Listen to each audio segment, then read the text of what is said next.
recognition by the national media as a candidate meriting media attention, unquote. Good evening and welcome to the Democratic presidential candidates debate on urban America. Agron wanted to debate on urban America, calling for a 50% cut in defense spending and the reinvestment of some of that money into America's decaying cities. We are going to be coming to you, live from Lehman College, and you'll hear a bit of a disturbance in the background, but we'll go on with that in any case.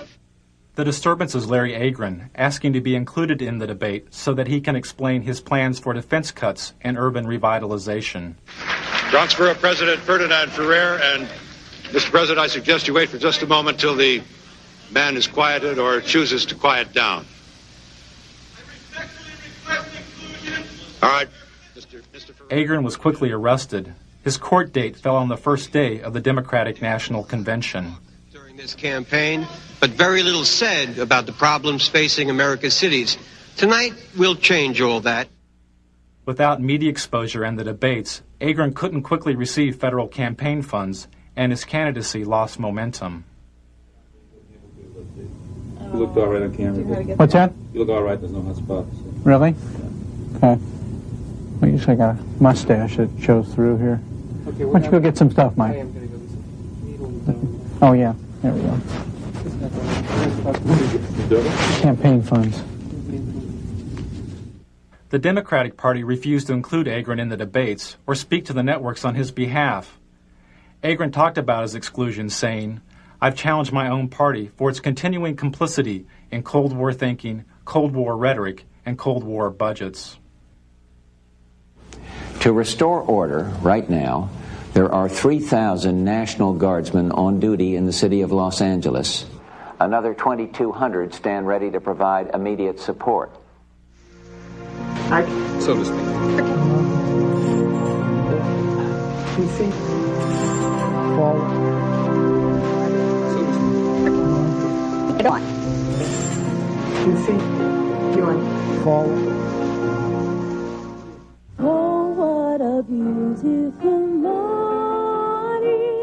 In 1992, the networks had their own solutions for urban decay. This morning we're here looking for solutions. CBS looked for solutions at LA's Martin Luther King Hospital. Well, a hospital like Martin Luther King can see more trauma than all of Western Europe does in a year. In fact, there's so much trauma there that the U.S. Army sends its combat surgeons there so they get a sense of what these very severe wounds were like. In fact, when I was in the Gulf War, a number of the senior combat surgeons had trained right here at Martin Luther King Hospital. Dr. Bob, thanks. Before he went on air, part of Dr. Bob's diagnosis was cut out because it was too obtuse. Yeah, so what's your impression? What's my impression is, places like South Central LA, around the country, look more and more like real third world countries, or third world countries without the hope. That is, they had no medical care, they had no real economy, and yet in a third world country, it's developing. There's some onward development. There's some vision for the future. Well, your impressions of the medical care are you talking about? I think that gets too obtuse. How about if I were to ask about the level of the trauma care here has always been considered superior, has it not, to other parts of the country? Cook, count 30 seconds. Yeah, it's the best, Why don't I say something like that? Okay. As the conditions of the cities became obtuse to the networks, they turned to the suburbs to render a verdict on the campaign. And later, Eye on the Campaign, you will see and hear some of the suburban voters who may very well decide this election.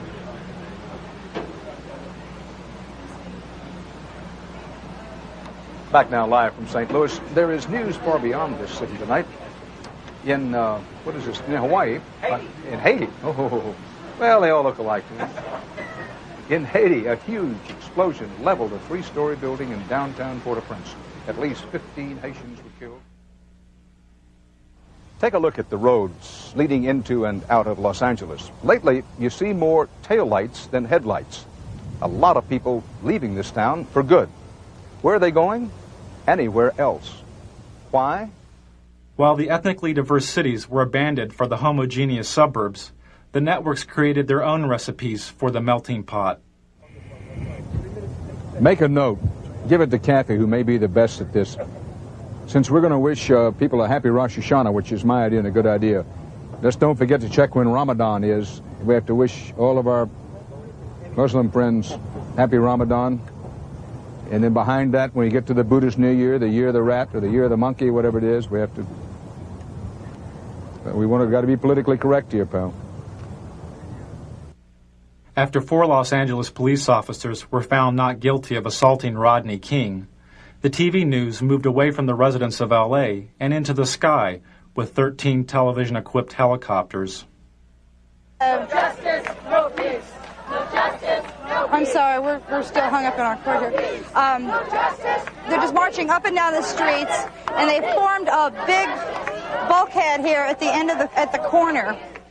The distant coverage in the sky was emulated on the ground by the scarce street reporters who tried to glide by without speaking to the protesters of the verdict. With the chants, no justice, no peace is what they're chanting. You can hear them now. We can still going here. Now let's go. No justice, no peace. No justice, no peace. No justice, no peace. We ain't got nothing to say. Change, people. There should never have been a change of venue. No justice. There should never have been a change of venue. And as a result, this is what you have. This is what you have. There's no Crips down here. There's no Bloods down here. There's just concerned citizens down here that don't like the way the system is done. This is what we're talking about. Could you tell me, sir, could you tell me? Could you tell me? The police are closing in. They're trying to surround us. Okay, they're off. No justice. You did that, they cut us. Huh? They cut us when you did that. No justice, no peace. The voiceless scenes from South Central L.A., where nearly 50% of the children live in poverty, was contextualized by the $600,000 a year TV news anchors. As the looting goes on in a senseless fashion, people arguing for sanity on the one hand, simultaneous looting in a random fashion for things that people can't even use. 25 years ago, the media's coverage of the riots in the Watts area of Los Angeles was called racially divisive by the federally empowered Kerner Commission. The commission was formed in order to find the root causes of the urban violence of the late 1960s. It found that one cause was the massive economic collapse and poverty of the cities. The other was the media. The Kerner Commission found the media guilty of failing to communicate to all ethnic groups the complex and fundamental problems of race relations. This LA news anchor made these comments moments before reporting the verdict in the second LAPD beating trial of Rodney King.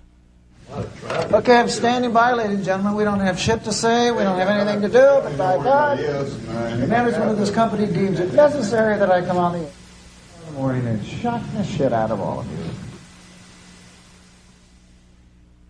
In just half an hour from now, the jury in the federal Rodney King beating trial will be back in session. The Kerner Commission said media's failure to communicate was caused in part by the media's shockingly backward hiring practices.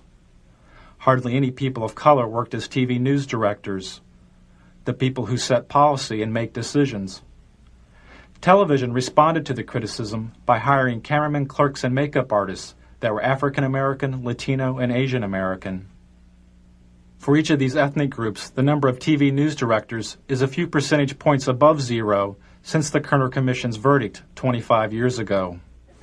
You announced that they get rid of their gates tomorrow and they'll stop tomorrow. You announced that. As the networks covered over the voices from L.A., the candidates told the story of their own. I felt anger. I felt pain. And I thought, how can I explain this to my grandchildren? This was very effective. Yeah. What? Bush's story was great. No, and also when he talked about talking with Barbara and the kids about How to explain this to my grandchildren was great. And given the fact that this is